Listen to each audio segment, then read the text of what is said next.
और क्लास नहीं चल रही है क्या? अरे क्लास क्यों नहीं चल रही है? चलेगी चलेगी चलेगी। आप कहाँ हो? मैं तो सामने हूँ, देखो कब तक जुड़ता हूँ तुमसे। क्लास नहीं चल रही है। Good evening sir, good evening, good evening, नमस्ते नमस्ते। कब की बात है भाई साहब ये? क्या टाइम भी हो गया बच्चे। हाँ। Hello hello. अरे भाई जुड़ जाओ, जुड़ जाओ बच्चे, जुड़ जाओ।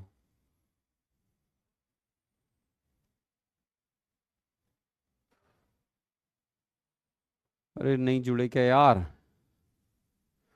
अरे गुड इवनिंग, चल गई चल गई चल गई चल गई चल, ओके ओके ओके, वाह वाह वाह वाह। हाँ गुड इवनिंग मेरे बच्चों, good evening good evening, Ram Ram. अच्छा राम राम सा, अच्छा ठीक है भाई साहब, राम राम कनेक्टेड। चलिए बहुत बढ़िया बच्चों, है ना। वंस अगेन वेलकम, आ जाइए आ जाइए आ जाइए आ जाइए, है ना। तो मेरे बच्चों लास्ट क्लास में हम गैल्वेनिक सेल के बारे में सुन रहे थे। हम इससे रिलेटेड अभी एक दो प्रॉब्लम भी सॉल्व करेंगे, है ना, कुछ प्रॉब्लम सॉल्व करेंगे। और फिर गैल्वेनिक सेल का ही एक ऐसा पार्ट जो जेई एडवांस में 3-4 बार आ चुका है, उससे रिलेटेड प्रॉब्लम करवाऊंगा, थ्योरी पढ़ाऊंगा पहले उससे रिलेटेड, ठीक है ना। बहुत बढ़िया। ओके। अच्छा ठीक है। मैं बढ़िया हूं मेरे बच्चों, बहुत बढ़िया, है ना। हाँ आज हम कंसंट्रेशन सेल भी पढ़ेंगे और कुछ प्रॉब्लम भी सॉल्व करेंगे, है ना। तो आ जाओ मेरे बच्चों, जुड़ जाते हैं। अब आज हम जो लास्ट क्लास में जहां मैंने छोड़ा था वहां से थोड़ा सा एक फील लेंगे कि किसी गैल्वेनिक सेल के अंदर कैसे रिडक्शन पोटेंशियल एनोड कैथोड के चेंज होते होंगे और कैसे सेल के अंदर इक्विलिब्रियम आता होगा, ठीक है। ओके ठीक है, बहुत बढ़िया। Okay please please use fourth brush wire, ये अच्छा होता है क्या बच्चों? चेक कर लेते हैं भाई, एक बच्चे ने बोला please use fourth brush. Okay check कर लेते हैं बेटा। देखो लास्ट क्लास में हम बात कर रहे थे गैल्वेनिक सेल की। Zn(S), Zn2 plus aqueous, double vertical line, Cu2 plus aqueous और ये Cus, ठीक है। ये जो रिएक्शन है, आपको ध्यान होगा मैंने आपको सिखाया था कि इसको आप इस वेसल में कैसे इक्विलिब्रियम आता होगा। मान लीजिए इनिशियल कंसंट्रेशन आपने 1 1 m ले रखी दोनों सॉल्यूशन की, जैसा हम पहले बात कर रहे थे। अब आपको इसकी सेल रिएक्शन भी मालूम है कि सर इसकी जो सेल रिएक्शन है वो Zn(S) plus Cu2 plus aqueous converting into Zn2 plus aqueous plus Cus, ये रिएक्शन आएगी मेरे बच्चों, ये सेल रिएक्शन आएगी, ठीक है ना।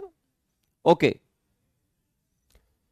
अब इस सिचुएशन में इसका दो तरीके से आप सुन सकते हो बच्चों इक्विलिब्रियम आना। या तो आप ऐसे सीखो E cell, E naught cell -0.0591 divide by 2 log log molar concentration of Zn2 plus divide by molar concentration of Cu2 plus aqueous, ठीक है बच्चों। अब सुनो आराम से, ये जो वैल्यू है ई नॉट सेल की, ये आपकी 1.1 वोल्ट होगी। अब जैसे ही रिएक्शन स्टार्ट होगा, सेल रिएक्शन स्टार्ट होगा मेरे बच्चों, Zn2 प्लस की कंसंट्रेशन बढ़ने लग जाएगी। रिएक्शन आपने देखा हुआ है, जिंक ऑक्सीडाइज होता है एनोडिक कंपार्टमेंट में, Cu2 प्लस रिड्यूस होता है कैथोडिक कंपार्टमेंट में। तो Cu2 प्लस की कंसंट्रेशन कम होने लग जाएगी, तो ले देकर आपके पास लॉग का जो वैल्यू है 1 से ज्यादा हो जाएगा, तो ये एंटायर वैल्यू पॉजिटिव हो जाएगी। तो इसको मान लेता हूं मैं x है। अब ई नॉट सेल की वैल्यू तो फिक्स है, वो तो आपने स्टैंडर्ड स्टेट्स पर मेजर कर रखी है। अब जैसे जैसे समय निकलेगा मेरे बच्चों, x की वैल्यू बढ़ेगी और एक समय ऐसा आएगा जब x की वैल्यू इंक्रीज होते होते 1.1 वोल्ट आ जाएगी। तो वहां पर ई सेल क्या आ जाएगा, 0 आ जाएगा। तो हम ऐसे बोलते हैं एट इक्विलिब्रियम, आपने थर्मोडायनेमिक्स सुना तो या तो ऐसे बोलो delta R G cell reaction 0, और you can say E cell 0, E cell 0। ठीक है, तो इसका मतलब होता है आपके पास यहां पर 1.1 वोल्ट जब तक एक्स की वैल्यू नहीं हो जाएगी वेसल में इक्विलिब्रियम नहीं आएगा, और या सेल आपके लिए यूजफुल वर्क डिलीवर करना बंद नहीं कर देगा, है ना। तो इसमें ई सेल जो है वो आपका 0 आएगा। अब इसको आप एक तरीके से और समझ सकते हैं। आप बोलोगे क्या समझ सकते हैं सर? इसका एक तरीका और है समझने का कि अगर आप दोनों कंपार्टमेंट की कंसंट्रेशन जो चेंज हो रही है, Zn2+ की इंक्रीज हो रही है और Cu2+ की रिड्यूस हो रही है, तो आप रिडक्शन पोटेंशियल ऑफ एनोड और कैथोड दोनों कंपार्टमेंट में कैसे चेंज आ रहा होगा उसको भी देख लेते हैं। तो एक बात तो समझ में आती है कि सर ये लॉग के अंदर वैल्यू 1 से ज्यादा हो जाएगी थोड़ी देर बाद, और ये वैल्यू बढ़ती जाएगी लॉग के अंदर। तो एंटायर वैल्यू लॉग के अंदर 1 से ज्यादा वैल्यू पॉजिटिव होती है मेरे बच्चों। इसको आप मल्टीप्लाई करोगे इससे, तो ये एक्स मान लेता हूं मैं इसको। तो एक्स की वैल्यू आपकी जब 1.1 हो जाएगी तो वेसल के अंदर इक्विलिब्रियम आ जाएगा, मतलब यहां एक्स का वैल्यू 1.1 वोल्ट हो जाएगा, तो वेसल में इक्विलिब्रियम आ जाएगा। अब इसको दूसरे तरीके से और समझते हैं, क्या? Same reaction ZnS plus Cu2 plus aqueous converting into Zn2 plus Cus, ये भी ठीक है भाई साहब। अब आप इसके अंदर ई सेल को अब इस बार ऐसे लिखो, E cell ErpRHS minus ErpLHS। अब अपन इसको यहां से फील करेंगे ताकि एग्जाम में अगर थ्योरेटिकल क्वेश्चन आएगा तो हम अलग अलग आंसर अलग तरीके से प्रोवाइड कर सकते हैं। देखो इसमें नस्ट इक्वेशन लगा लो जैसा लास्ट क्लास में लगाया था, E naught Cu2 plus Cu minus 0.0591 divide by 2 log 1 upon, ये बहुत ज्यादा बड़ा हो रहा है इधर लिख देता हूं मैं ना, E cell E naught Cu2 plus Cu minus 0.0591 divide by 2 log 1 upon Cu2 plus aqueous minus, same ऐसे नस्ट इक्वेशन लगाओ, E naught divide by 2 log 1 upon Zn2 plus aqueous, ये आ जाएगा, है ना। अगर कोई बच्चा भूल गया हो तो याद दिला दूं, नस्ट इक्वेशन अगर आप दोनों एसआरपी से निकाल रहे हैं तो आपको अलग से नस्ट इक्वेशन लिखना आना चाहिए मेरे बच्चों, CUS। तो इसका हाफ रिएक्शन के लिए ऐसे लिखोगे E Cu2 प्लस Cu, ये लास्ट क्लास में बताया था मैंने आपको, E not Cu2 plus Cu minus 0.0591 divide by 2 log 1 upon Cu2 plus aqueous, है ना। सेम ऐसे Zn2 प्लस का लिखोगे अगर आप एसआरपी से ई सेल कैलकुलेट कर रहे हैं। तो जैसा Cu2 प्लस की लिखा है ऐसा ही रिडक्शन का रिएक्शन आपको मालूम है कि हम 2 3 4 तरीके से निकाल सकते हैं ई सेल, EOPLHS, ERPRHS या ERPRHS माइनस ERPLHS। तो मैं इस समय दोनों के रिडक्शन पोटेंशियल से निकाल रहा हूं, तो ये आ जाएगा मेरे बच्चों। अब आपको मैथ्स आती है? आप बोलोगे बिल्कुल आती है सर। तो सामने देखो, इसको अब आप ऐसे लिखोगे, E naught Cu2 plus Cu minus 0.0591 divide by 2, इसको प्लस कर दो मेरे बच्चों, प्लस करोगे तो इसको रिवर्स कर दो, तो log molar concentration of Cu2 plus ion, ठीक है, ये भी ठीक है।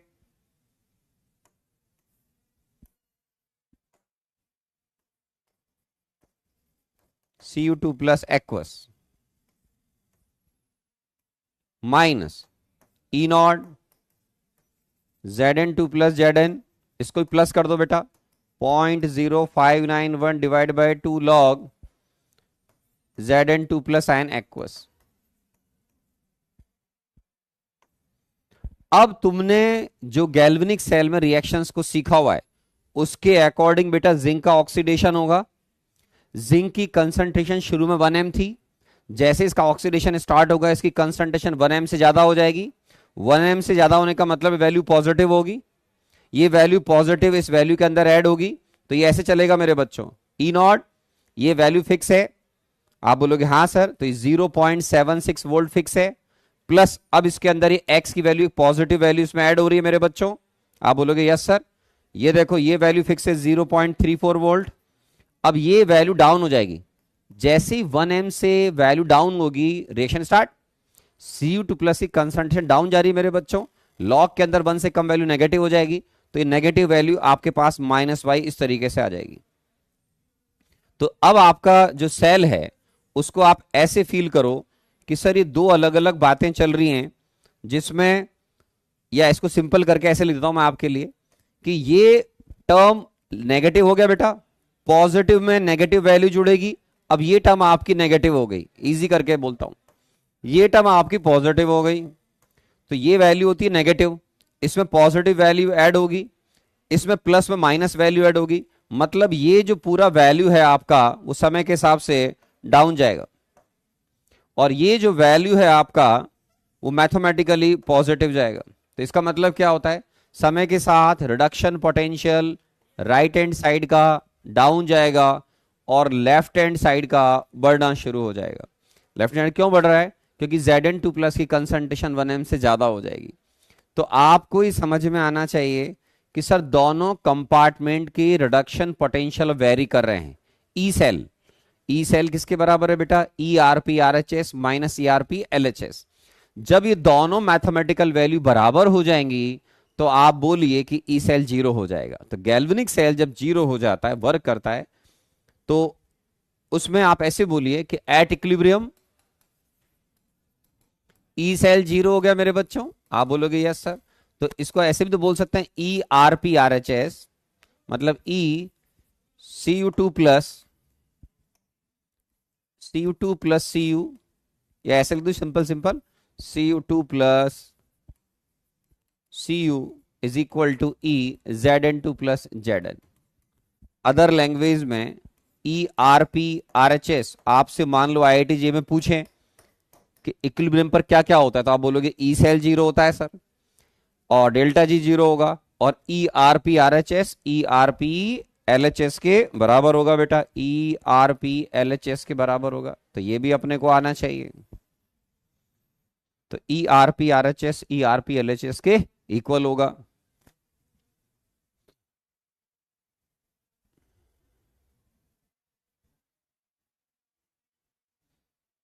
ठीक है ना, तो ये अपने पास बात आ जाएगी।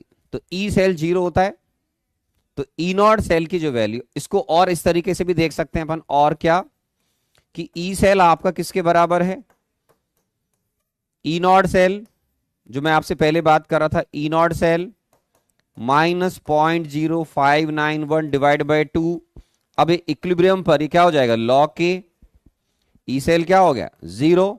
तो आप जानते हैं कि इक्विलिब्रियम पर Q का वैल्यू क्या हो जाता है, K। तो कभी भी अगर आपको इस तरीके से इक्विलिब्रियम आ रहा है सेल के अंदर, तो डेल्टा जी 0 हो गया बेटा, ई सेल 0 हो गया, तो आप यहां से इक्विलिब्रियम कांस्टेंट की वैल्यू निकाल सकते हैं। क्या निकाल सकते हैं बेटा, इक्विलिब्रियम कांस्टेंट की वैल्यू कैलकुलेट कर सकते हैं। तो यहां से क्या आ जाएगी बेटा, E naught cell 0.0591 divide by 2 log के। तो आपसे जेई मैन के अंदर या एडवांस में इजी क्वेश्चन आए तो उसमें आप ई नॉट सेल की हेल्प से इक्विलिब्रियम कांस्टेंट की वैल्यू को कैलकुलेट कर सकते हैं। So we can calculate the value of equilibrium constant in cell reaction with the help of E naught cell, because at equilibrium delta G 0 होगा, E cell 0 हो जाएगा, other language में ErPRHS ErPLHS के बराबर हो जाएगा। तो ये बहुत अलग अलग तरीके से अपन इसको सुन रहे हैं। तो इस तरीके से जब गैल्वेनिक सेल में इक्विलिब्रियम आएगा तो आपको सेल रिएक्शन में n का वैल्यू देखना आना चाहिए। इसमें n का वैल्यू 2 आया था लास्ट क्लास में, पहली बात हो गई। तो आराम से यहां से आप जेई के अंदर इक्विलिब्रियम कांस्टेंट कैलकुलेट कर सकते हैं with the help of E naught cell. ठीक है ना, ठीक है ना, ये आ गया मेरे बच्चों। ओके, ये एक बच्चा बोला ये क्यों लिखा, अरे भाई माइनस है, ठीक है ना। अगर आप इसको ऊपर शिफ्ट करो तो यहां प्लस हो जाएगा, लॉग के अंदर लॉग 1/x को x कर दो, तो ये प्लस करोगे बेटा तो यहां पर लॉग C2 प्लस हो जाएगा। ये प्लस किया तो प्लस करोगे तो इसको आप शिफ्ट कर दोगे ऊपर, बहुत सिंपल मैथमेटिक्स है, ठीक है ना। हाँ बेटा, ई नॉट सेल तो दिया दिया होगा ना, अगर आपको इक्विलिब्रियम कांस्टेंट निकालना है तो obviously examiner E naught cell देगा, तभी तो आप इक्विलिब्रियम कांस्टेंट निकाल पाएंगे। वेरी सिंपल कॉन्सेप्ट है ना। चलिए, अब इसके बाद आपने जो लास्ट क्लास में सुना उसकी बेस, उस पर बेस्ड आप ये प्रॉब्लम ट्राई कर सकते हैं। प्रॉब्लम ट्राई करो, इसका इससे रिलेटेड थ्योरी मैंने आपको पहले डिलीवर कर रखा है, आप चाहें तो पहले इसको कर लें, करना आपको ही है। चलो इसको ट्राई करो, ये प्रॉब्लम आपको सॉल्व करने में मजा आएगा, डिफिकल्ट नहीं है, पहले ही बता रहा हूं। प्रॉब्लम सॉल्व करना आना चाहिए, जेई मेन में अच्छी क्वेश्चन माना जाएगा, जेई मेन के हिसाब से। आपको इजी कैलकुलेशन के लिए 2.303 आर टी बाय एफ का वैल्यू 0.06 दे रखा है, मतलब in place of 0.0591 you can use 0.06। शुरू करो प्रॉब्लम, ट्राई करो, पहले सेल रिएक्शन लिखो, फिर ई सेल बनाओ, फिर प्रॉब्लम सॉल्व करो। चलो शुरू हो जाओ।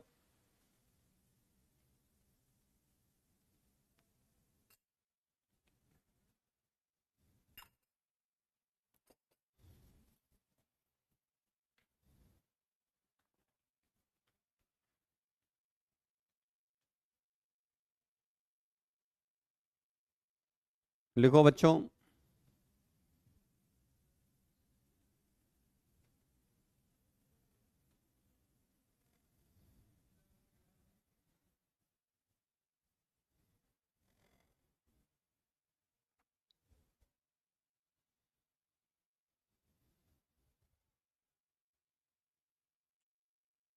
ट्राई करें। पहले क्या करना पड़ेगा बेटा, जो रिएक्शन दे रखी है उसको समझो। आप बोलोगे हाँ सर समझना तो पड़ेगा। अब देखो, Zn टू प्लस में जा रहा है, Fe2 प्लस Fe में जा रहा है, तो इसका मतलब इस केस में मुझे जो कैलकुलेशन करना होगा वो E cell, E naught cell -0.06। अब देखो बेटा, Zn टू प्लस में जाए, चाहे Fe2 प्लस Fe में जाए, चाहे Zn टू प्लस में जाए, आपको n का वैल्यू 2 नजर आएगा आराम से। तो यहां लिखो डिवाइड बाय 2, फिर लॉग लॉग, फिर concentration of Zn two plus लाना पड़ेगा बेटा, divide by concentration of Fe2 plus लाना पड़ेगा। आप बोलोगे यस सर। अब देखो ई नॉट सेल कैसे बनेगा बेटा, सामने वाले ने the value of equilibrium constant for sale reaction calculate करवाया है। बहुत बढ़िया सर, ठीक है। और आपको सामने वाले ने okay E cell, EMF of the cell आपको दे रखा है 0.3 volt, then the value of equilibrium constant for the reaction,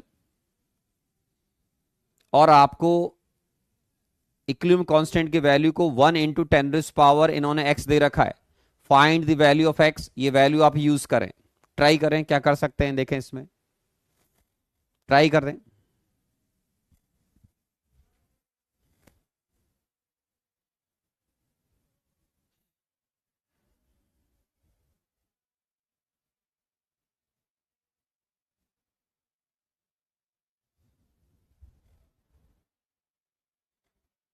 करो करो। मेरा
करो, चेक करो, आवाज नहीं आ रही।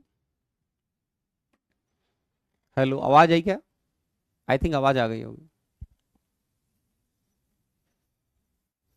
ओके, तो इसमें देखो, आपको जो दे रखा है उसके हिसाब से आप अगर चलेंगे तो ये ईएमएफ ऑफ सेल की जगह पर आपके लिए ये स्टैंडर्ड ईएमएफ सेल होना चाहिए था।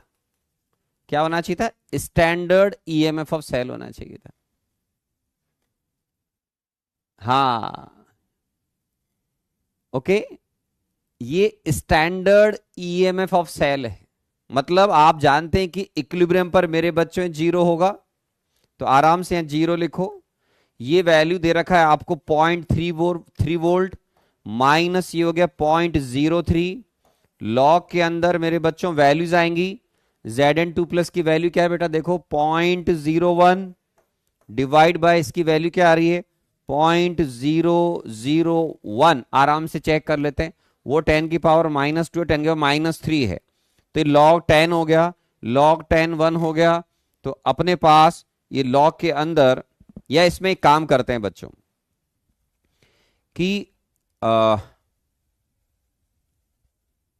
एक सेकंड, एक सेकंड, रही नहीं, रुको रुको रुको रुको रुको रुको रुको रुको, ये प्रॉब्लम ऐसे बनेगी, इसको अपन ऐसे बनाएंगे, रुको आराम से। पहले इन्होंने एक डेफिनेट कंडीशन पर अपने को, डेफिनेट कंडीशन पर मेरे बच्चों ई सेल दे रखा होगा, ठीक है। अब ये अगर दे रखा है तो उस सिचुएशन में इन्होंने कंसंट्रेशन दे रखी है, तो इसको अपन ऐसे सॉल्व करते हैं। E cell, E naught cell minus, direct solve नहीं हो रहा है, मैं दोबारा बता रहा हूं, 0.2 लॉग, खुद ने इसमें चेंजेस किए थे, खुद ही भूल गया, log concentration of Zn2 plus divide bye concentration of Fe2 plus. आराम आराम से देख लीजिए। अब इसमें मैंने चेंजेस किए थे वो ये कि अगर ईएमएफ सेल आपको 0.3 वोल्ट दे रखा है इस सिचुएशन में, सामने देखो बेटा, तो ई नॉट सेल अपन यहां से लाएंगे। आराम से देखिए, ये -0.03 हो गया मेरे बच्चों, ये लॉग हो गया। लॉग के अंदर ही वैल्यूज पुट करो पहले आराम से, तो लॉग के अंदर वैल्यू पुट करूंगा 0.01 डिवाइड बाय 0.001। ये लॉग के अंदर बेटा 10 हो गया। लॉग 10 जो है आपका वो 1 होता है। आप बोलोगे हाँ सर, तो ये कितना हो गया? 0.3 is equal to E naught cell minus 0.03। Log 10 1 होता है बेटा, तो लॉग 10 1 रख दो।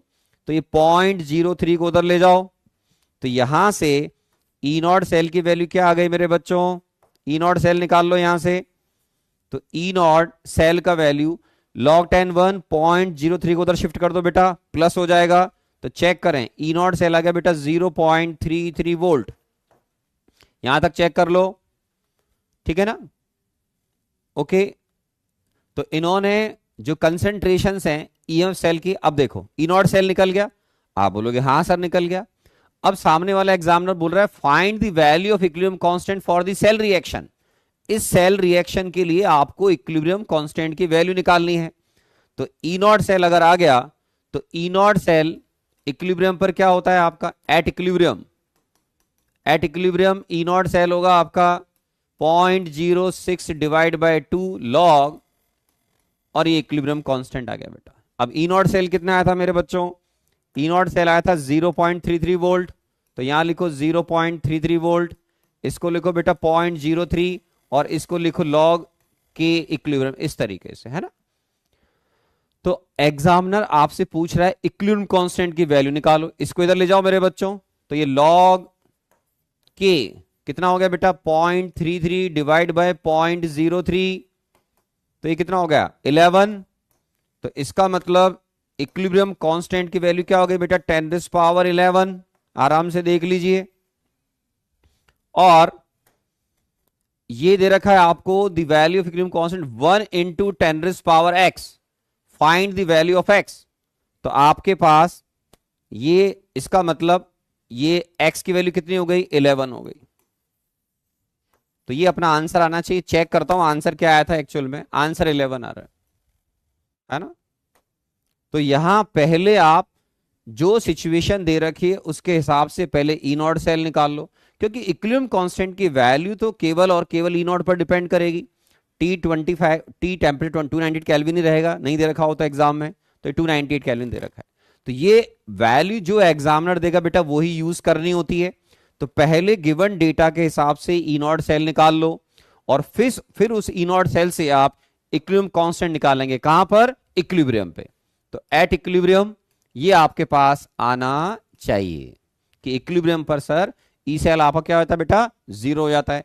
तो at equilibrium E cell zero हो जाएगा। तो उस सिचुएशन में आपको ई नॉट सेल इस तरीके से कैलकुलेट करना चाहिए। अच्छा अच्छा, ठीक, ओके ओके।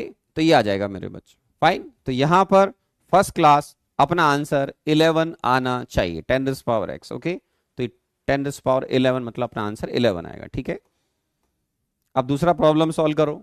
अब देखो, find E not in volt for MnO4 minus plus 4H plus ion plus 8 electron this 4 electron sorry plus 8H plus Mn3 plus plus 4 what.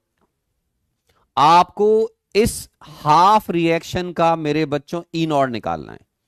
इसके लिए आपको इतने सारे डेटा दे रखे। अब जरूरी नहीं कि सारे काम आए, हिंट दे रहा हूं। आपको देखना है कि कौन सा डेटा हमारे लिए यूजफुल रहेगा। जो डेटा आपके काम के नहीं उसको डिस्कार्ड कर दीजिएगा, ठीक है। तो कोशिश करें।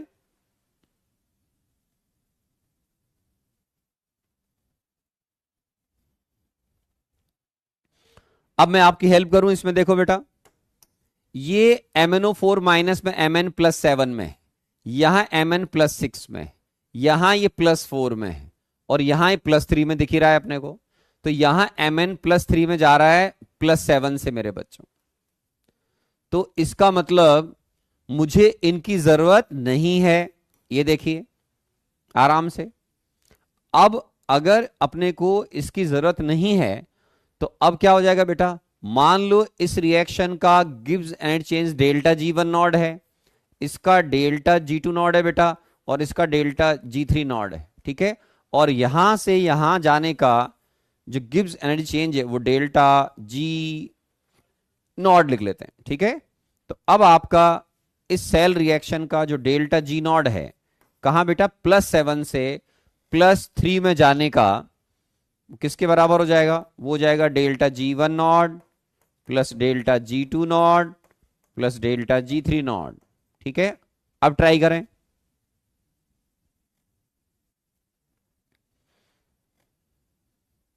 अब ट्राई करो।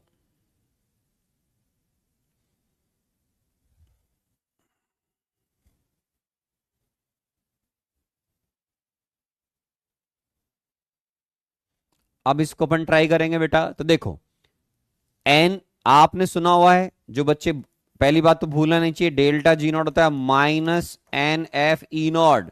इस कॉन्सेप्ट को यूज करो मेरे बच्चों और आंसर निकालने की कोशिश करो। इसमें अच्छी बात क्या होगी? F भी कैंसिल हो जाएगा।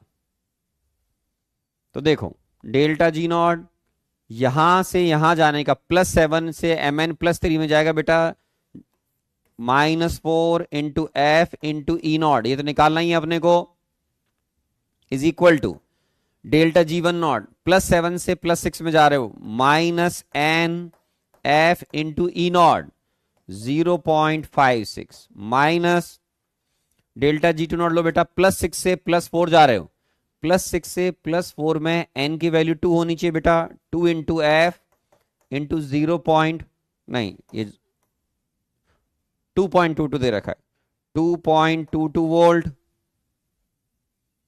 है ना। और +4 से +3 जा रहा है, -1 इंटू एफ इंटू 0 पॉइंट कहां तक जाए? 96 वोल्ट। आराम से देखें। अब आप क्या कैंसिल कर दोगे बेटा? एफ, ठीक है। यहां +4 से +3 एन का वैल्यू बन रहेगा 0.96। अब सॉल्व कर लीजिए और इस रिएक्शन का ई नॉट निकाल सकते हैं। कितने वोल्ट आएगा? सॉल्व करो। ठीक है मेरे बच्चों, आराम से देख लीजिए।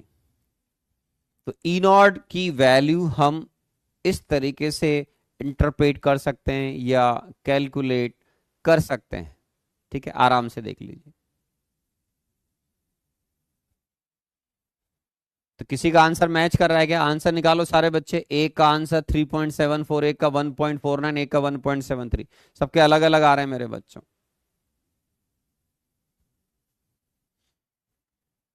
ओके, अलग अलग आंसर आ रहे हैं।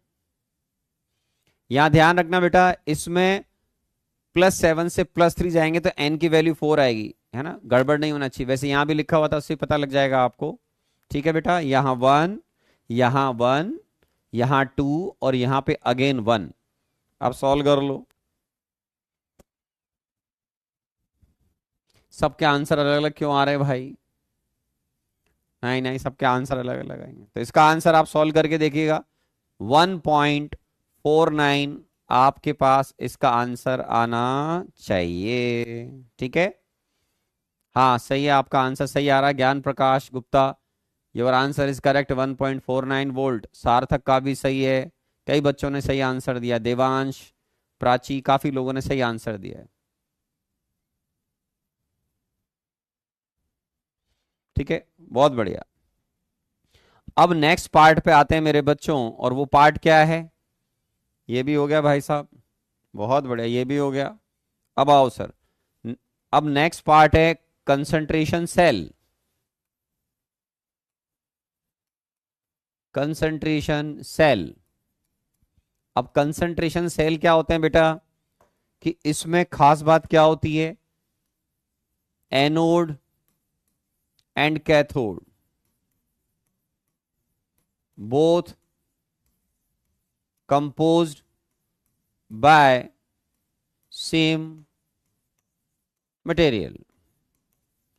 सेम सब्सटेंस के होंगे। एनोड जिस मेटल का होगा, कैथोड भी उसी मेटल का होगा, या जिस तरह का एनोड होगा उसी तरह का कैथोड होगा। Anode and cathode both are formed by same substance. ठीक है, तो अब एक बात सोचो, अगर एनोड कैथोड दोनों एक ही सब्सटेंस के होंगे तो गैल्वेनिक सेल के इंटरेस्टिंग इस पार्ट में आपका ई नॉट सेल तो वैसे ही 0 आएगा। वेरी इंटरेस्टिंग, नहीं ये तो अपने को ध्यान रखना ही पड़ेगा। क्यों? अरे जिंक का ही एनोड है और जिंक का ही कैथोड है, या सिल्वर का एनोड है, सिल्वर का ही कैथोड है, तो ई नॉट सेल 0 आना चाहिए। ठीक है, अब ये दो, इस पर बेस प्रॉब्लम कैसे कैसे आता है बताता हूं। Types of concentration cell.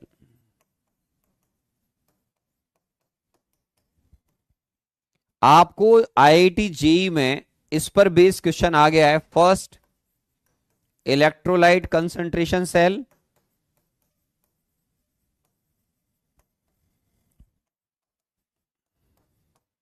और सेकंड है इलेक्ट्रोड कंसंट्रेशन सेल।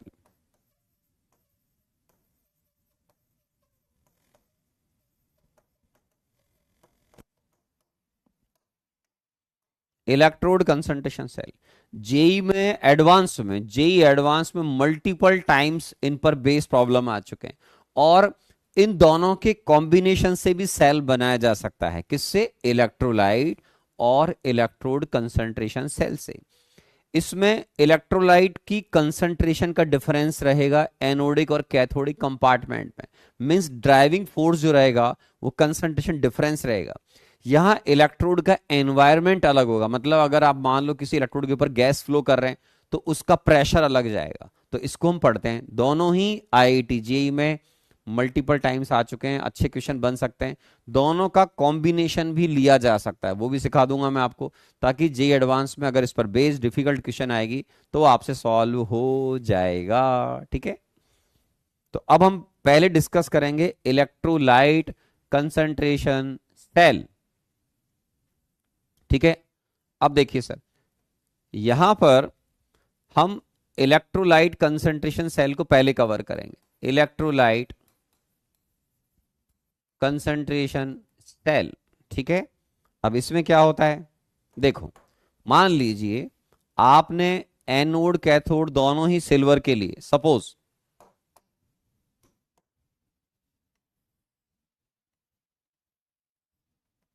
ये Ag सिल्वर, दोनों सिल्वर के इलेक्ट्रोड, ठीक है। दोनों को कनेक्ट कर दिया मेरे बच्चों अपन ने, किससे? एक्सटर्नल सर्किट वायर से कनेक्ट कर दिया। एनोड लेफ्ट हैंड साइड होता है, पड़ा हुआ है। कैथोड राइट हैंड साइड होता है, स्टडी किया हुआ है। ये प्लस और ये माइनस, दोनों को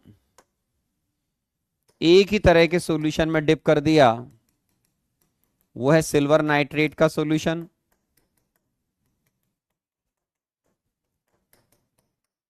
ठीक है। अब इसमें क्या होगा बेटा, दोनों जो सॉल्ट ब्रिज भी लगा दें इलेक्ट्रिकल न्यूट्रलिटी के लिए, वो भी पन्ने पड़ा हुआ है।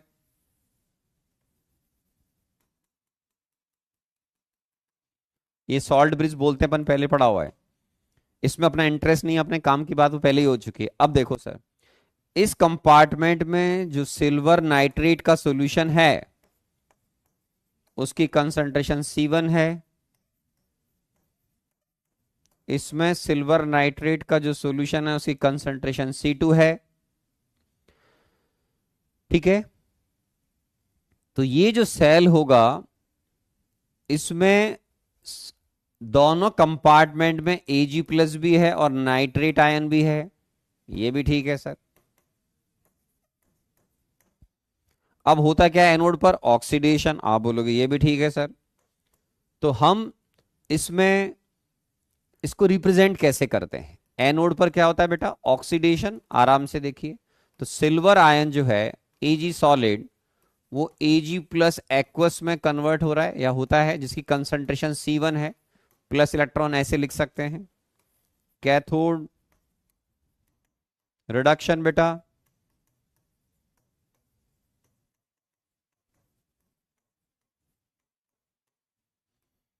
दोनों रिएक्शन को ऐड कर दीजिए, सेल रिएक्शन बन जाएगी।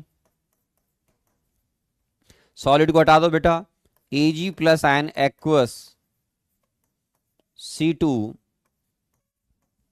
Ag+ ion aqueous C1। यहां n का वैल्यू देख रहे हो मेरे बच्चों, n का वैल्यू 1, तो इस रिएक्शन में n का वैल्यू 1 दिखेगा आपको। इजी लैंग्वेज में सिल्वर आयन का कंसंट्रेशन जो C2 है, रिएक्शन के according converting into Ag+ ion concentration C1 लिख रहे हैं अपन। अब इसमें आराम से देखो, ई सेल कैसे लिखेंगे, E0 cell -0.0591 divide bye 1 log. अब C1 कौन है बेटा, C1 है आपका लेफ्ट हैंड साइड, जिसको हम क्या बोलते हैं, एनोड। C2 क्या है, राइट हैंड साइड के कंपार्टमेंट की कंसंट्रेशन। तो इसको हम ऐसे लिखेंगे बेटा, सिल्वर आयन कंसंट्रेशन, आप इसको बोलोगे क्या, C1 है left hand side, divide by silver ion concentration right hand side. आराम से देख लीजिए। अब इसमें ये 0 है, आप बोलोगे यस सर, माइनस साइन की वजह से यहां प्लस करोगे तो इनको रिवर्स कर दीजिए, तो करो।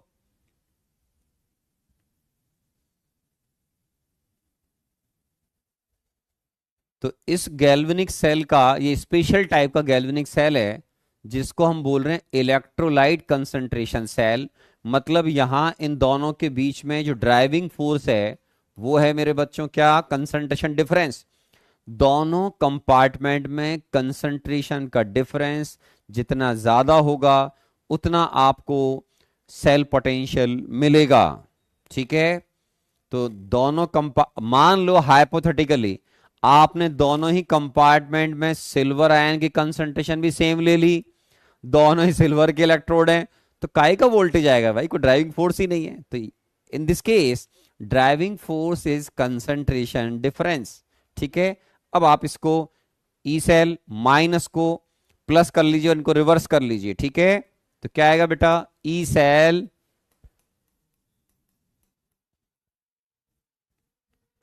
पॉइंट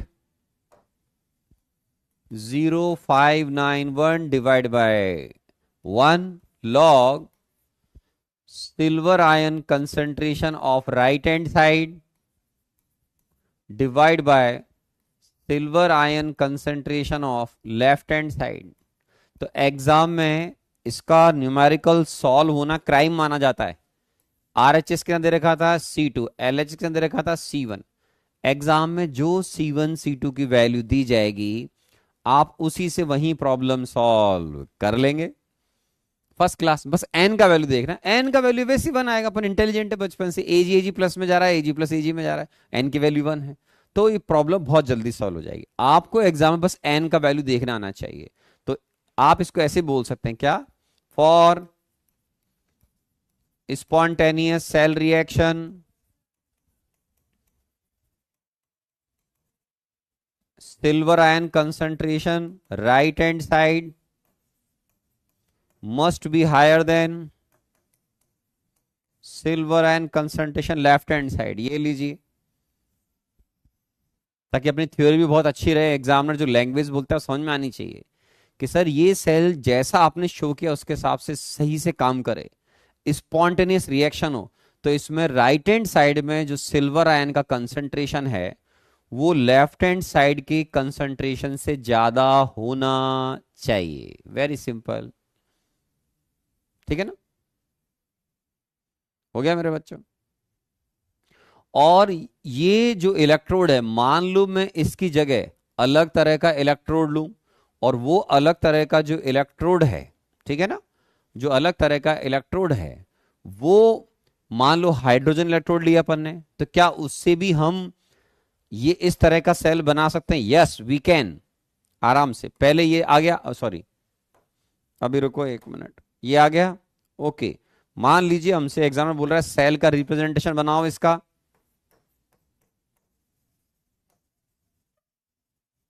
सेल रिप्रेजेंटेशन, तो सेल रिप्रेजेंटेशन में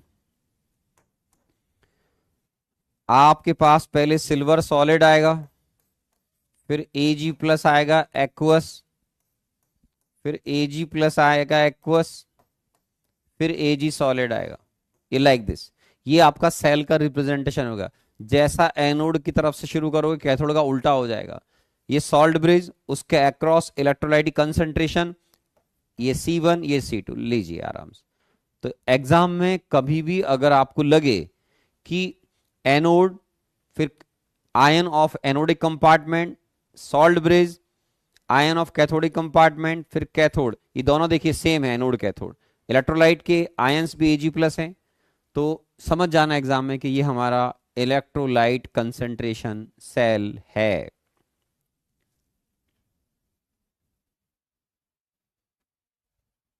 अब मान लो बच्चों जेई के हिसाब से,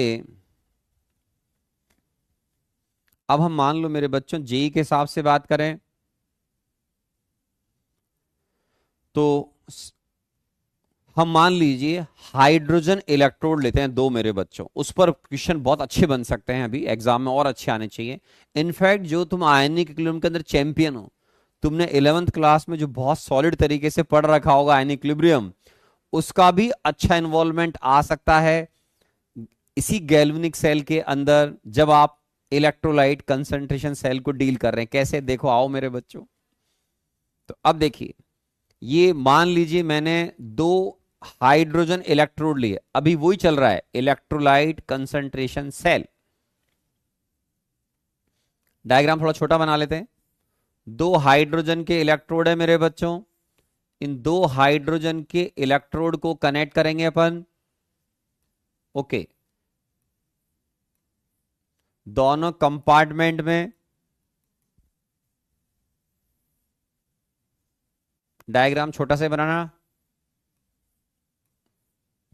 इन दोनों को हम प्लेटिनम के वायर से कनेक्ट कर देंगे, नीचे फॉइल लगाएंगे, सब सिखा रखा है पहले, है ना, ये सारे पार्ट पहले हो चुके हैं बेटा।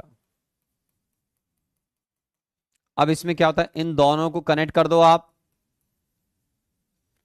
तो ये एनोड का काम करे, कैथोड का काम करे। अब यहां पर जो हाइड्रोजन गैस फ्लो होगी बेटा, उसका प्रेशर आप क्या लेते हैं? मान लो शुरुआत में हमने दोनों जगह प्रेशर सेम लिया, कलर चेंज करके लिख रहा हूं ताकि दिखेगा।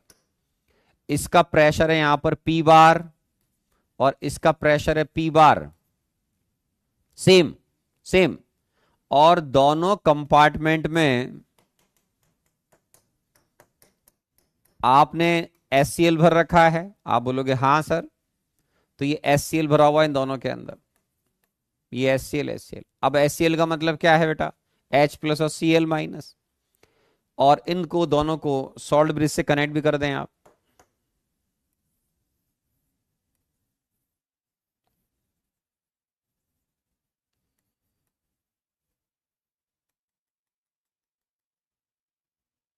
इसमें तो अपने टाइम खराब करने की जरूरत नहीं है, तो अपन ने पहले सीखा हुआ है। अब यहां आते हैं सर, ये सॉल्ट ब्रिज हो गया।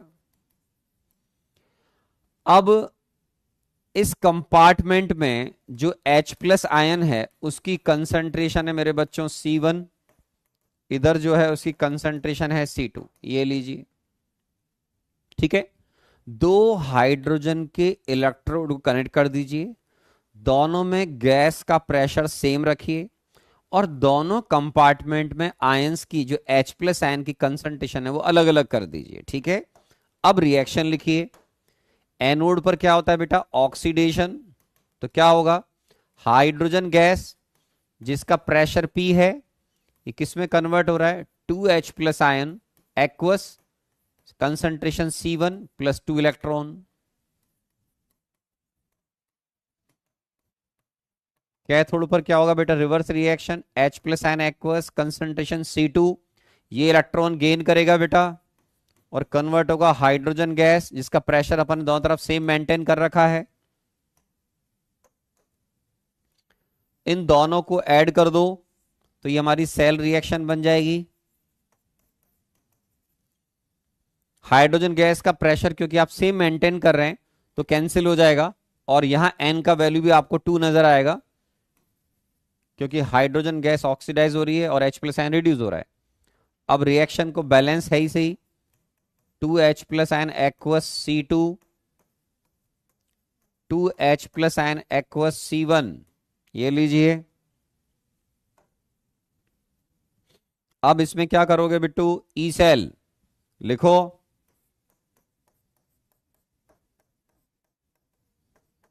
ई naught cell minus 0.0591 divide by 2 log concentration of H plus ion.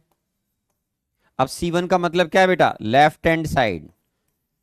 आप एग्जाम में मेरी सजेशन है मेरे बच्चों, C1 C2 की जगह याद ऐसे याद मत रखो, आप LHS और RHS से याद रखना, क्योंकि लेफ्ट हैंड साइड का मतलब anode, RHS right hand side का मतलब कैथोड होता है, ठीक है।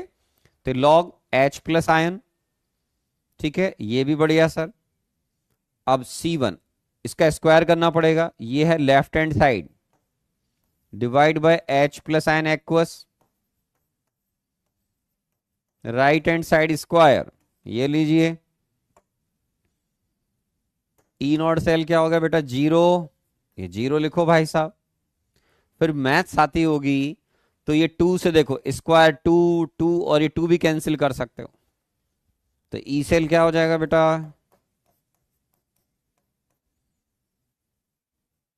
-0.0591 divide bye 1 log H plus ion aqueous LHS, H plus ion aqueous RHS। ऐसा लिख सकते हैं बच्चों, आप बोलोगे हाँ लिख सकते हैं सर, ओके।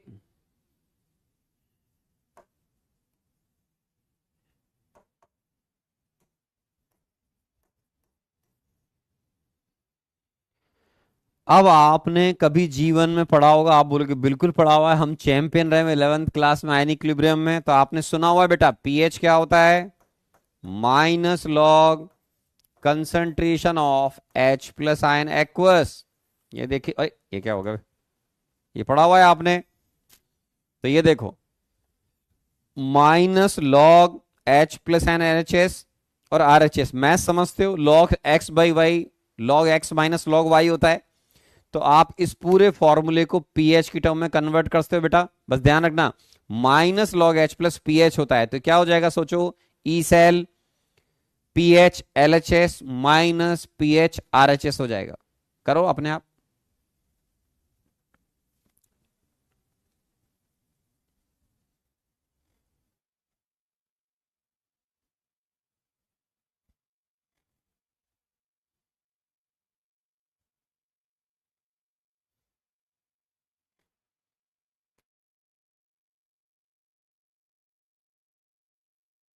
लिखा बेटा?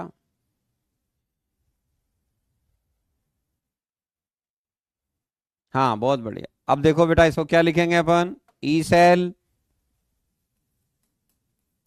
ई सेल 0.0591, क्या लिखोगे बेटा? PH LHS minus pH RHS. तो ऐसा करके आप न्यूमेरिकल सॉल्व कर सकते हैं फर्स्ट क्लास। और इसको आप ऐसे भी लिख सकते हैं, ई सेल, अगर आपको पीएच की टर्म में लिखना पसंद ना आए, 0.0591 आराम से देखिए, और इसको रिवर्स कर दीजिए, माइनस को हटा दो, आरएचएस और एलएचएस को रिवर्स कर दीजिए। तो log concentration of H plus ion RHS divide by concentration of H plus ion LHS। तो आप इस तरीके से ई सेल कैलकुलेट कर सकते हैं। दोनों में जो भी फॉर्मेट आपको पसंद हो, दोनों में से जो भी फॉर्मेट आपको पसंद हो, पीएच का पसंद हो तो ऐसे लिखना बेटा, ये H प्लस आयन की टर्म में लिखा हुआ है, ठीक है। तो ये आपके पास जो सेल आ रहा है इसका नाम है इलेक्ट्रोलाइट कंसंट्रेशन सेल, और इस सेल का रिप्रेजेंटेशन भी आप अपने आप लिख सकते हैं। अब पहले बेटा लिखोगे प्लेटिनम सॉलिड, फिर सिंगल वर्टिकल लाइन, फिर हाइड्रोजन गैस, फिर H plus ion aqueous, double vertical line, H plus ion aqueous, hydrogen gas, फिर प्लेटिनम, और ये सॉलिड। आराम से देख लीजिए, ठीक है। तो ये प्लेटिनम समथिंग आया, ये फर्स्ट क्लास आपके पास। अब मान लो इस न्यूमेरिकल एग्जाम में आ गया तो बेटा सब लिखा होगा नीचे, जैसे यहां लिखा होगा पी बार, यहां कंसंट्रेशन लिखी होगी C1, यहां लिखी होगी C2, यहां लिखा होगा P1 P2, या प्रेशर सेम ले रखा है अपन ने तो सेम आ जाएगा, पी बार ऐसे लिख रखा होगा, ठीक है। तो आपको एग्जाम में फर्स्ट क्लास इसको देख करके न्यूमेरिकल सॉल्व करना आना चाहिए। तुम 90 पढ़ रहे हो कि मजाक कर रहे हो? सर N2 था बेटा, N2 था तो अपन ने, ठीक है ना। अरे ये कैंसिल करके नहीं दिखाया था क्या? मैथ्स नहीं समझते हो बेटा? ये स्क्वायर देखो, इधर देखो, ये 2 था, ये 2 था, और ये 2 था, तो इसको कैंसिल करोगे ना तो 1 आ जाएगा बेटा। क्या करते हो यार? ये देखो आयुष दादीज भी बोल रहे N इज इक्वल टू 2 था। अरे कहां सो रहे हो बेटा? ठीक है ना। तो N की वैल्यू तो 1 हो गई ना, मैथ्स नहीं आती क्या? क्या यार, तुम बड़े बदमाश बच्चे हो यार, या बहुत वीक हो फंडामेंटली, ध्यान नहीं रखते हो बेटा, है ना। ठीक, ओके। अरे यहां भी 1 लिखूंगा, ये लो तुम्हारे लिए डिवाइड में, बस हद है यार, मैथ्स बहुत पुअर साइड पर है ऐसा लगता है, ठीक है। चलो, तो ये हमारा इलेक्ट्रोलाइट कंसंट्रेशन सेल हो गया। अब मान लो जेई के अंदर एग्जामिनर जानबूझकर आपको डिफिकल्ट प्रॉब्लम देना चाहता है, जानबूझकर डिफिकल्ट प्रॉब्लम देना चाहता है, तो वो क्या करेगा? सामने देखो, वो आपको इन कंपार्टमेंट में आयनिक इक्विलिब्रियम को इन्वॉल्व करना चाह रहा है, कर देगा वो। सामने देखो भाई, दोनों कंपार्टमेंट में आपको H प्लस निकालना आना चाहिए। एग्जामिनर क्या करेगा? इधर HCl है, मान लो इधर वो NaOH भर देगा, तो आपको आयनिक आना चाहिए। NaOH का मतलब है सोल्यूशन बेसिक होगा, लेकिन फिर बेसिक होगा तो बेसिक सोल्यूशन का मतलब ये थोड़ी कि उसमें H प्लस नहीं है। आपने पढ़ा 25 डिग्री सेंटीग्रेड पर पीएच प्लस पीओएच का वैल्यू 14 होता है, तो जब NaOH दे रखा होगा तो उसकी पीएच निकाल लेना, उसको 14 माइनस करना, वो पीएच आपकी राइट हैंड साइड की आ जाएगी। तो एग्जामिनर यहाँ HCl या NaOH भर सकता है, यहां पर वो जरूरी नहीं HCl भरे, वो वीक एसिड भर सकता है। वो वीक एसिड लेगा तो मान लो यहाँ एसिडिक एसिड आ गया, यहां पर वो NH4OH भर सकता है, यहां बेंजोइक एसिड भर देगा, एसिडिक एसिड। तो आपको दोनों कंपार्टमेंट में आयनिक के हिसाब से पीएच निकालना आना चाहिए। मान लो एग्जामिनर ने यहां क्या भर दिया, एसिड की जगह एसिटिक एसिड, तो एसिटिक एसिड के सॉल्यूशन की पीएच 11th क्लास में आयनिक में अपन ने सीखा था, या आप लोगों ने जिनसे पढ़ा था उनसे सीखा था। यहां पर NH4OH। और क्वेश्चन को डिफिकल्ट करना है, इधर बफर सॉल्यूशन भर दो एसिडिक, इधर बफर सॉल्यूशन भर दो, इधर सॉल्ट हाइड्रोलिसिस केस ले लो, जो मन में भरो। सॉल्यूशन एक्वस है, पीएच प्लस पीओएच का वैल्यू 14 होता है, ये आपको वैसे याद होता है। तो आपने आयनिक में जो भी सीखा हुआ है, weak acid, strong base, buffer solution, salt hydrolysis, अलग अलग तरह के सॉल्यूशन भरते जाओ, तो बच्चे की जान निकल जाएगी पीएच निकालने में, अगर उसका आयनिक स्ट्रॉन्ग नहीं है। तो आपने जो फॉर्मूला बनाया, ये इस फॉर्मूले को आप यूज कर तो लेंगे, लेकिन उसके लिए आपको आयनिक आना चाहिए। उस सिचुएशन में आपको एनोड और कैथोड दोनों कंपार्टमेंट की पीएच निकालना आना चाहिए। ठीक है ना? हाँ, तो इसमें आपको बहुत मेहनत करनी पड़ेगी फिर। तो चलो, आपने आयनिक पढ़ा हुआ है, थोड़ा बहुत ट्राई करो। ये लो, आपको झलक दिखला जा, एक अच्छा क्वेश्चन जेई एडवांस में आने के लायक। डिफिकल्ट नहीं बोलूंगा इसको, अच्छा क्वेश्चन बोलूंगा। Calculate EMF in volt of the following cell. RNS2 एक वीक बेस दे रखा है बेटा, कंसंट्रेशन 0.01, वीक एसिड है Ha, कंसंट्रेशन 0.01, हाइड्रोजन गैस का प्रेशर सेम दे रखा है, आपको के भी दे रखा है A माइनस का, के भी दे रखा है RNS2 का, और ये वैल्यू दे रखी 0.06। लॉग 2 को यूज करें 0.3, टेम्परेचर 298 केल्विन। मान लो यही जे एडवांस का पेपर है, तो मालूम तो चले तुमने आयनिक कितना पढ़ा 11th क्लास में, और इजी क्वेश्चन है, डिफिकल्ट नहीं बोलूंगा इसको, बस थोड़ा सा कैलकुलेशन करना पड़ेगा। शुरू हो जाओ, ट्राई करो ट्राई करो, बहुत मजा आएगा, है ना? लगाओ दिमाग, भगवान ने बहुत दिया है, तुम सब इंटेलिजेंट हो। शुरू हो जाओ, लो अपने 3 मिनट का समय आराम से, 3 मिनट का।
ओके, किसी का आंसर आया 0.3 से, चेक करो चेक करो।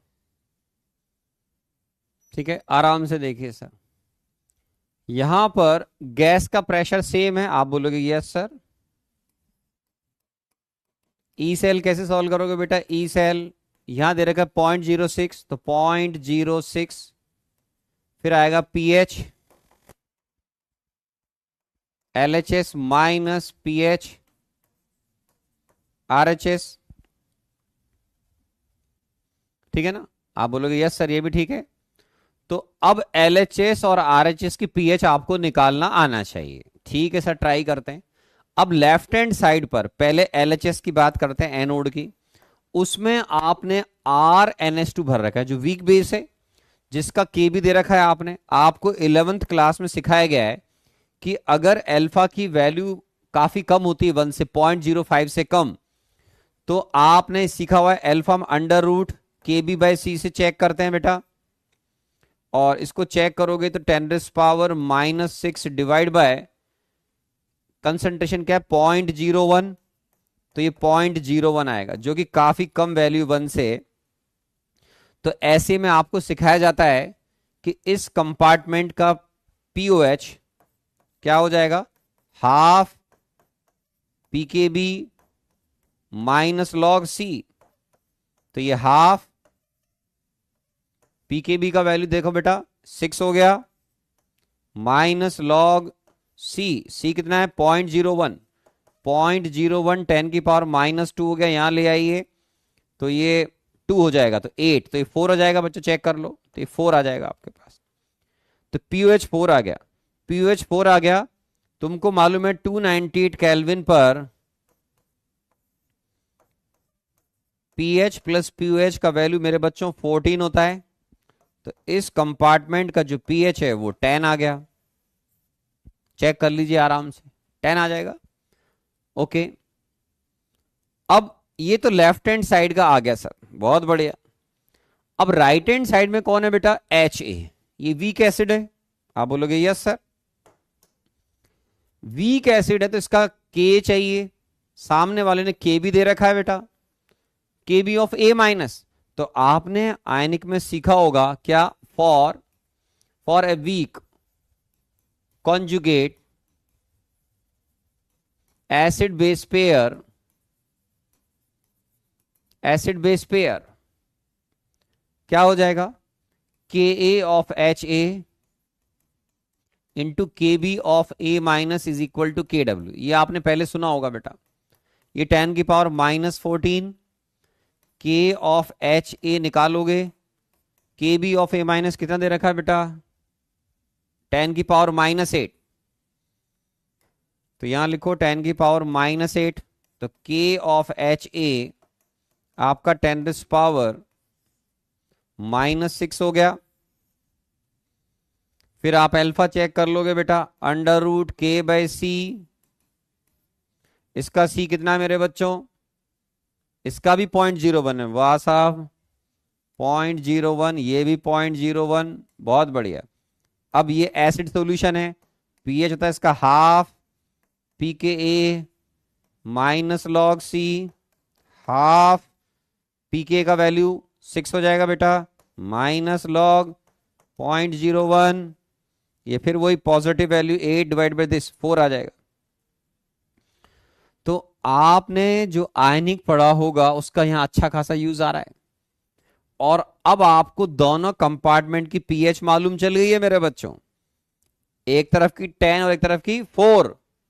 तो आपका आंसर आना चाहिए सर 0.06, 10 माइनस 4, तो 0.06 इंटू 6, 0.36 वोल्ट। कोई ऑप्शन है? ये रहा बी ऑप्शन। किसी बच्चे ने आंसर पहले भी सही दिया था, अंकित दाम ने शायद सही दिया था आंसर, और भी बच्चे हैं, ज्ञान प्रकाश जी भी छा गए, रश सिंह ने भी आंसर सही दिया था। ठीक है ना? हाँ, वो भी कर सकते हैं। अगर आपको POH का फॉर्मूला याद ना हो मेरे बच्चों, तो ऐसे भी कर सकते हो। एक बच्चा लिख रहा है, बिल्कुल ऐसे कर सकते हो, OH minus is equal to under root KB into C कर सकते हैं बेटा, आयनिक आना चाहिए। जैसे किसी को पीएच का फॉर्मूला याद नहीं हो तो यहां पर वो और ऐसे भी कर सकता है, H plus ion is equal to under root के इंटू सी, ऐसे भी कर सकता है जैसे याद हो उसको, है ना, ठीक है ना। तो ये सारी चीजें आपको आयनिक में सिखाई जाती हैं, है ना, कि अल्फा की वैल्यू कभी भी अगर 0.05 के आसपास या उससे कम हो, 0.05 से कम लेते हैं हम तो रिजिडली, तो आप उसमें अल्फा को 1 के रेस्ट में नेगलेक्ट करते हैं और पीएच के फॉर्मूले आते हैं। अब किसी ने आयनिक नहीं पढ़ा उसका मैं कुछ नहीं करता बेटा, है ना, इस समय यहां पर, ठीक है ना, ठीक है ना। ओके, तो ये खत्म हो गया भाई साहब। अब हमारा ये क्वेश्चन बड़ा फर्स्ट क्लास आंसर भी आ रहा है मेरे बच्चों, ठीक है, और आगे बढ़ते हैं। अब मान लीजिए आप जो इलेक्ट्रोड ले रहे हैं हाइड्रोजन का ही, उसमें आपने कहा कि मैं प्रेशर भी अलग कर देता हूं सर, तो बार बार डायग्राम नहीं बनाएंगे। ये हाइड्रोजन गैस, ठीक है, ये H plus ion aqueous, double vertical line H plus ion aqueous, hydrogen gas और पीटी सॉलिड। अब मान लो बच्चों यहां जो प्रेशर है वो भी अलग अलग कर दें अपन, P1 बार, मान लो P2 बार, ये कंसंट्रेशन C1 और ये कंसंट्रेशन C2।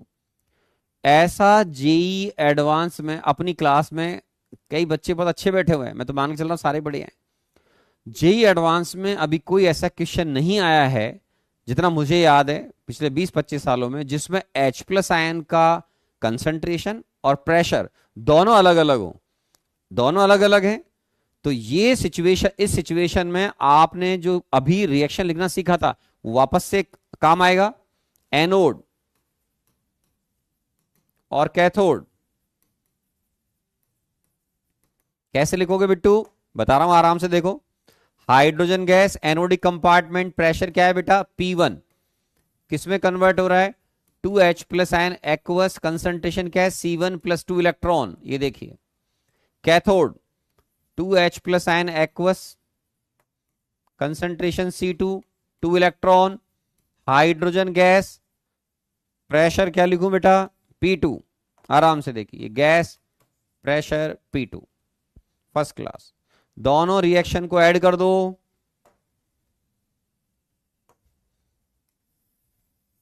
दोनों रिएक्शन को ऐड करके अपनी सेल रिएक्शन बना दो बिट्टू।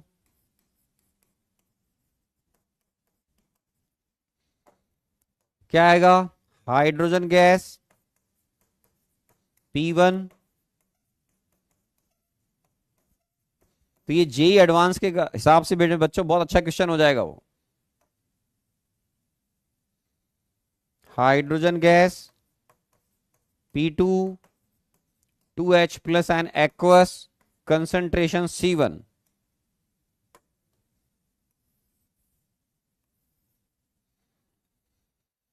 तो ये भी ठीक है सर।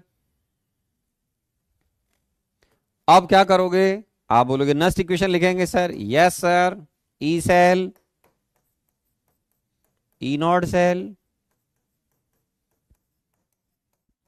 ध्यान रखें इसमें n का वैल्यू 2 है मेरे बच्चों, आप बोलोगे yes sir.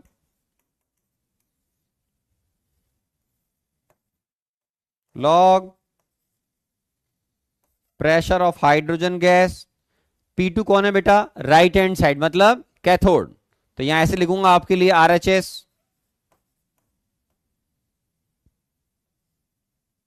Into H plus ion concentration, कौन सा कंपार्टमेंट है C1 LHS, स्क्वायर और लगाओ कॉफिशिएंट 2 है, divide bye P hydrogen gas pressure LHS H plus ion aqueous square RHS। तो यहां से आप न्यूमेरिकल अपना सॉल्व कर सकते हैं। ई नॉट सेल 0 रख देना बेटा एग्जाम में, इसको सिंप्लीफाई कर सकते हो आप चाहो तो, माइनस को प्लस कर देना, इनको रिवर्स कर देना, वो आपकी इच्छा है, आप करें नहीं करें एग्जाम में, ये आपकी चॉइस होती है। तो ये एक ऐसा क्वेश्चन बन रहा है अभी हाल फिलहाल बोर्ड पे जो अभी जेई एडवांस में नहीं आया है। जेई एडवांस में 3-4 बार जो क्वेश्चन आए हैं उनमें या तो कंसंट्रेशन अलग थी या फिर प्रेशर अलग था। मैंने वो केस लिया जिसमें कंसंट्रेशन और प्रेशर दोनों डिफरेंट है। तो अब इस प्रॉब्लम को अगर एग्जाम में ऐसा प्रॉब्लम आएगा आप इजीली सॉल्व कर पाएंगे। एग्जामिनर अगर अच्छा इंसान है, जो जनरली बहुत अच्छे होते हैं, तो ये 0.0591 की जगह 0.06 दे देंगे, तो आपकी कैलकुलेशन भी मेरे बच्चों बहुत आसान हो जाएगी। ठीक है ना, ठीक है ना, तो ये हो जाएगी। तो यहां से प्रॉब्लम सॉल्व कर सकते हैं। तो ये भी हमारा कंसंट्रेशन सेल का ऐसा पार्ट है जिसमें दोनों ही अलग अलग हैं, प्रेशर और कंसंट्रेशन दोनों ही अलग अलग हैं। बहुत बढ़िया। अब मान लो दोनों कंपार्टमेंट में H प्लस आयन की कंसंट्रेशन सेम हो, लेकिन हाइड्रोजन गैस का जो प्रेशर है मेरे बच्चों वो अलग अलग हो, तो उस तरह की सेल का नाम होगा इलेक्ट्रोड कंसंट्रेशन सेल। क्या नाम होगा बेटा? Electrode concentration cell. क्या होगा? Electrode concentration cell. ये लीजिए, इसमें क्या होगा बेटा? डायग्राम फिर बनाना पड़ेगा, ये अलग तरह की बात होगी। पहली बार आप ऐसा केस देखोगे जहां हमें सॉल्ट ब्रिज की जरूरत ही नहीं होगी। आराम से देखना, कोई जल्दबाजी ना करें कि बेटा ये हाइड्रोजन गैस का ये अपन ने एक सेल बना दिया, बहुत बढ़िया। अब आप दो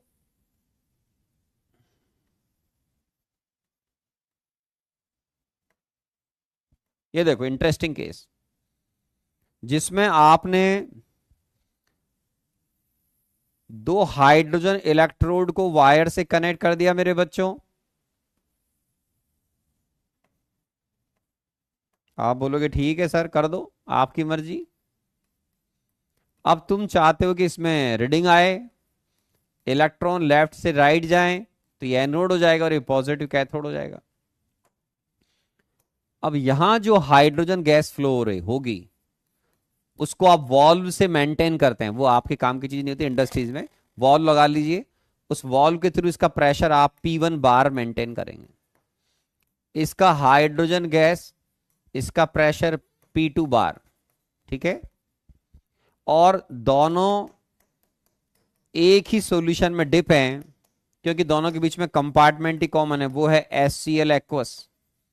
अब HCl एक्वस का मतलब इसमें H प्लस भी है मेरे बच्चों और Cl माइनस भी है। H प्लस भी है, Cl माइनस भी है, H प्लस भी है, Cl माइनस भी है।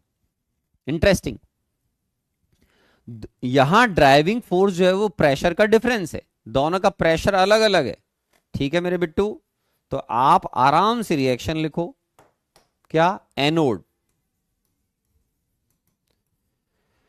अब एनोड पर क्या होता है मेरे बच्चों? आप बोलोगे एनोड पर ऑक्सीडेशन। यस, हाइड्रोजन गैस लिखो प्यार से, इसका प्रेशर कितना है बेटा? P1 converting into 2H plus ion aqueous, concentration C मान लेते हैं।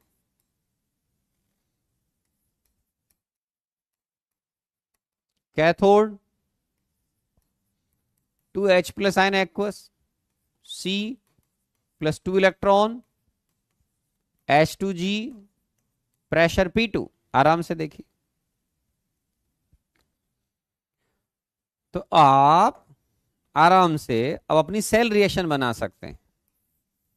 बनाओ आराम से।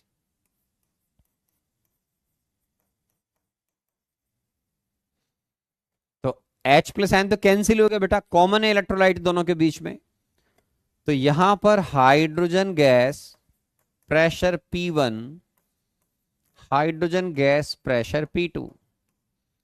तो आप क्योंकि मैथ्स के बहुत बड़े ज्ञानी हैं तो आपको समझ में आना चाहिए, यहां दोनों पार्ट पर जो हाइड्रोजन इलेक्ट्रोड लगा रखे हैं इनके प्रेशर, हाइड्रोजन गैस का प्रेशर में जितना ज्यादा डिफरेंस होगा उतना अच्छा आपको ईएमएफ ऑफ सेल मिलेगा या सेल पोटेंशियल ज्यादा मिलेगा।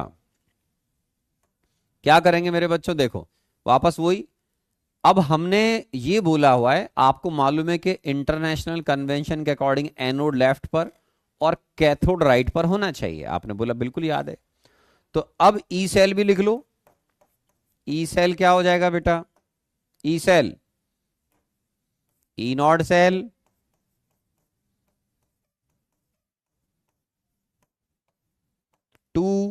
लॉग हाइड्रोजन गैस जिसका प्रेशर P2 का मतलब है मेरे बच्चों P2 right hand side, right hand side बोले तो कैथोड, ठीक है, divide by PH2 LHS, E naught cell zero. आप बोलोगे हाँ sir E cell E naught cell zero होगा। अब इस केस में आप आराम से इस माइनस के को उल्टा कर दो, तो ई सेल क्या हो गया बेटा,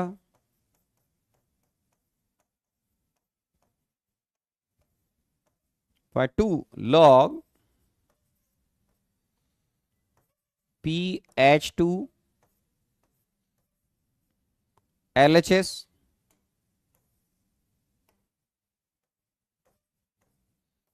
PH2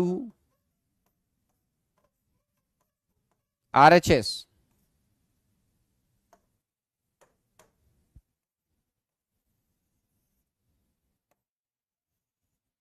ठीक है, तो E cell 0.0591 divide by 2 log, आराम से देखिए PH2 LHS divide by PH2 RHS। तो आपको एग्जाम में थ्योरी को सुनना समझना जरूरी है, और जो अच्छे बच्चे हैं वो जानते हैं कि ऐसे केस में जेई एडवांस में आया क्वेश्चन है जिसमें आपको दोनों के प्रेशर अलग दे रखे थे बस, तो आप ज्ञानी लोग हैं, आपको समझ में आएगा। थ्योरी अच्छे से पढ़ने का फायदा क्या है कि न्यूमेरिकल सॉल्व करने में तो आपको 2 मिनट भी नहीं लगेंगे इसका न्यूमेरिकल सॉल्व करने में, अगर आपको फॉर्मूला याद है, थ्योरी समझ में आती है। तो ये देखिए इसका मतलब क्या हुआ, तुमने जो सेल का सेटअप दिखाया मेरे बच्चों, वो सेल वैसे ही काम करे, मतलब लेफ्ट हैंड साइड पर एनोड हो, कैथोड पर राइट हैंड हो, तो स्पॉन्टेनियस रिएक्शन के लिए क्या कंडीशन निकल कर आ रही है, E cell greater than zero होने के लिए क्या कंडीशन निकल कर आएगी बेटा, PH2 LHS must be greater than PH2 RHS, वरना ई सेल आपका, मान लो आपने कहा कि सर हम तो नहीं लेते, पहले मैं लिख देता हूं एक बार है ना आपके लिए, फॉर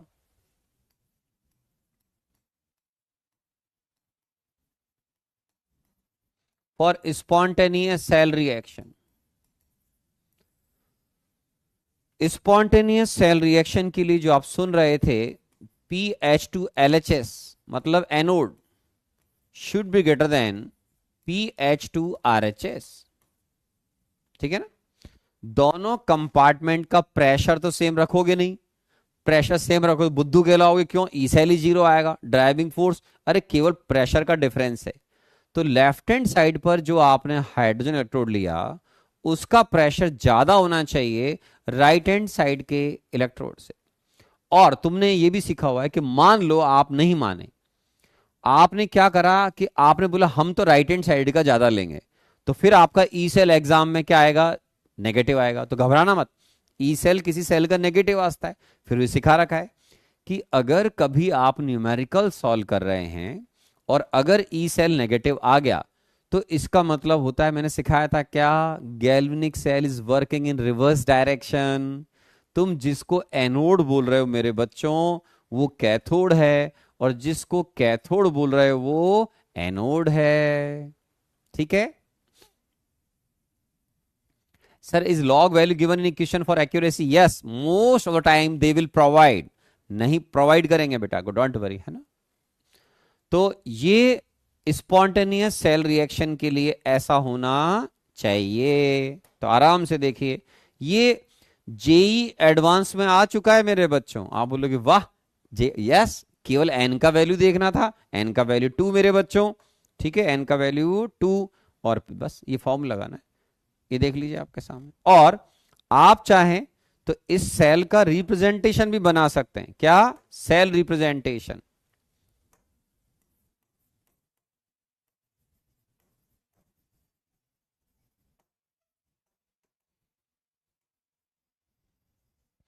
सेल रिप्रेजेंटेशन सबसे अलग आएगा इसका मेरे बच्चों, क्या आएगा सबसे अलग, सोचो।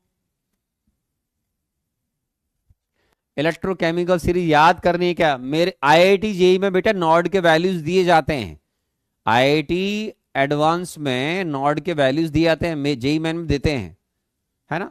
याद रखने से बस ये कि इनऑर्गेनिक केमिस्ट्री में कई चीजें बहुत अच्छे से याद हो जाएंगी आपको कि कौन पहले रिड्यूस होता है कौन बाद में। अदरवाइज आईआईटी जेई में न्यूमेरिकल जो सॉल्व करवाएगा तो इनॉड के वैल्यूज देते हैं मेरे बच्चे। अब देखो सेल रिप्रेजेंटेशन, सबसे पहले लिखोगे प्लेटिनम सॉलिड, फिर लिखोगे मेरे बच्चों हाइड्रोजन गैस, प्रेशर मान लो P1 लिखा, P1 लिखो। ये पहला केस है जिसमें आपको सॉल्ट ब्रिज की जरूरत नहीं है, समझ रहे हो, क्योंकि दोनों के इलेक्ट्रोड, दोनों हाइड्रोजन इलेक्ट्रोड एक ही सॉल्यूशन में डूबे हुए हैं जो है HCl, H+N, जिसकी कंसंट्रेशन C थी। तो सिंगल वर्टिकल लाइन, यहां लिखो H+N एक्वस C। चाहें तो प्रेशर P1 को C को नीचे भी लिख सकते हैं, वो आपकी चॉइस है। Single vertical line, hydrogen gas, pressure is P2, then PT solid. ये इंटरेस्टिंग सेल का रिप्रेजेंटेशन होगा जिसका नाम है इलेक्ट्रोड कंसंट्रेशन सेल। क्यों बोलते हैं इसको मेरे बच्चों इलेक्ट्रोड कंसंट्रेशन सेल? क्योंकि इलेक्ट्रोड का एनवायरनमेंट अलग अलग है, मतलब एनोड पर फ्लो होने वाली गैस का प्रेशर अलग अलग है। एनोड पर या कैथोड पर जो आप बात कर रहे हैं, गैस जो फ्लो हो रही है उसका प्रेशर आप अलग अलग मेंटेन करते हैं। तो लिख लीजिए,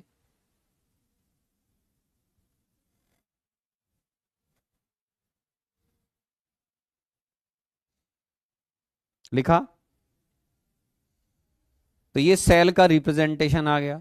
तो हमने आज जो बात की मेरे बच्चों, ये है हमारा इलेक्ट्रोड कंसंट्रेशन सेल। आराम से देखिए, इलेक्ट्रोड कंसंट्रेशन सेल है ना। मैंने आपको जेई एडवांस के लिए अलग से बता दिया कि ऐसा केस भी आ सकता है जिसमें प्रेशर और कंसंट्रेशन दोनों अलग अलग हो। यस, उसके अलावा ऐसा भी हो सकता है कि आपके पास ऐसा केस बने जिसका नाम है केवल इलेक्ट्रोलाइट कंसंट्रेशन सेल, जिसमें आप प्रेशर सेम रखकर इलेक्ट्रोलाइट की केवल कंसंट्रेशन अलग करेंगे। तो एग्जाम में आपको हमेशा रिएक्शन लिखना आना चाहिए। जैसे मैं हर एनोड कैथोड की रिएक्शन लिख रहा हूं, फिर सेल रिएक्शन बनाओ, केयरफुली एन की वैल्यूज देखें, तो आपको लगे कि इलेक्ट्रोकेमिस्ट्री में फॉर्मूले बहुत नहीं है, आपको उनको सही से यूज करना आना चाहिए और आप सही से कर पाएंगे, है ना। अगर आपको रिएक्शन लिखना आ गया, बिना रिएक्शन लिखे प्रॉब्लम सॉल्व नहीं होती। जैसे मान लो क्लोरीन गैस है, हाइड्रोजन गैस ऑक्सीडाइज होती है लेकिन क्लोरीन गैस रिड्यूस होती है। तो जैसी रिएक्शन हो, बिना सेल रिएक्शन लिखे, मेरी एडवाइस ये है कि जेई मेन एडवांस आप न्यूमेरिकल सॉल्व ना करें, पहले लिखो रिएक्शन, ताकि आपको मालूम चले आपने एन का वैल्यू क्या लिया है और उसके अकॉर्डिंग प्रॉब्लम सॉल्व किया है। Sir can E naught cell is not zero in this? क्यों भाई, एनोड कैथोड दोनों सेम हैं आपके। तो पूरे कंसंट्रेशन सेल में हमेशा आपके एनोड कैथोड सेम सब्सटेंस के रहेंगे मेरे बच्चों, इसलिए इसमें ई नॉट सेल हमेशा जीरो आएगा। Anode cathode both compose bye same material, दोनों के दोनों सेम मटेरियल के होते हैं, ठीक है ना। तो ये हम जो बात कर रहे थे वो था हमारा कंसंट्रेशन सेल। अब तुमने जो अभी तक सीखा है उसके हिसाब से आपने दो तरह के हाफ सेल पढ़ लिए। आप बोलोगे क्या पढ़ लिए सर? जो मैं नेक्स्ट क्लास में पढ़ाऊंगा आपको, जिसमें जे एडवांस में और भी अच्छे क्वेश्चन आ सकते हैं, वो है types of reversible half cell. तुमने दो तरह के पढ़े, एक तो पढ़ा जिंक कॉपर वाले, मेटल मेटल आयन इलेक्ट्रोड बोलते हैं, जिसमें कोई भी मेटल लेंगे तो वो अपने ही सॉल्यूशन में डिप होगा। सिल्वर लोगे तो नीचे सिल्वर आयन होना चाहिए, Zn लोगे Zn2+ होना चाहिए, Cu लोगे Cu2+ होना चाहिए। उसको बोलते हैं metal metal and half cell. या तो एज एनोड काम करेगा या वो एज ए कैथोड काम करेगा। आपने जब गैल्वेनिक सेल पढ़ना स्टार्ट किया तो आपने दोनों जो जिंक और कॉपर के इलेक्ट्रोड लिए थे उनको बोलते हैं हम दो, आपने reversible metal metal ion electrode लेकर उनको अटैच किया। हाइड्रोजन जो इलेक्ट्रोड है आपका, उसको बोलते हैं reversible gas gas ion half cell electrode. उसमें या तो गैस आयन में जाती है बेटा या आयन गैस में जाता है, तो उसका नाम होता है reversible gas gas ion electrode, ठीक है ना। ओके,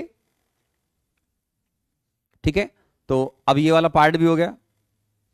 तो अपना ये पार्ट भी खत्म हो गया। सर चैप्टर कब तक कंप्लीट हो जाएगा? ये कौन लोग हैं भाई, चैप्टर शुरू होता नहीं उससे पहले बंद करने की बात करते हैं भाई।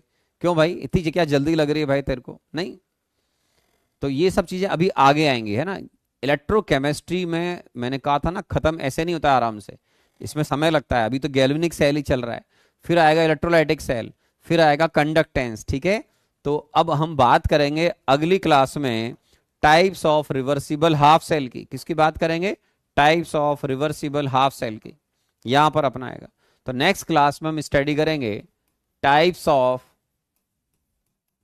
रिवर्सिबल हाफ सेल, है ना, इसको हम स्टडी करेंगे। आपने दो तरह के देखे हुए हैं, मेटल मेटल आयन और गैस गैस आयन, लेकिन अभी और भी हैं जिसमें जेई एडवांस के हिसाब से एक डिफिकल्ट इलेक्ट्रोड आता है जिसको हम बोलते हैं metal Sprüngli soluble salt electrode, या उसके अलावा ऑक्सीडेशन रिडक्शन वाले हाफ सेल भी हो सकते हैं। तो इसको नेक्स्ट फेराडे लॉ, अरे भाई फेराडे लॉ आगे आएगा ना भाई, अभी कहाँ से फेराडे लॉ आ गया? फेराडे लॉ तो अभी आपका नेक्स्ट क्लास में भी नहीं आने वाला है, उसके नेक्स्ट क्लास में भी शायद नहीं आएगा, है ना। तो it will take some time, तो अपन नेक्स्ट क्लास में आराम से इसके बारे में बात करेंगे, है ना, ठीक है। तो जो बच्चे, मैंने जैसे पहले कहा था कि डिस्कशन फ्यूचर में कोई और सर करेंगे, ऐसा हमारा डिसाइड हुआ है।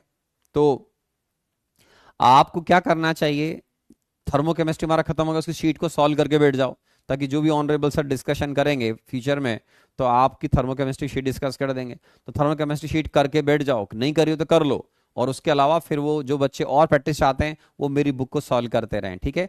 तो अगली क्लास में मिलते हैं मेरे बच्चों, फिर गैल्वेनिक सेल पर और बातें करते हैं, ठीक है। Thank you very much, thank you.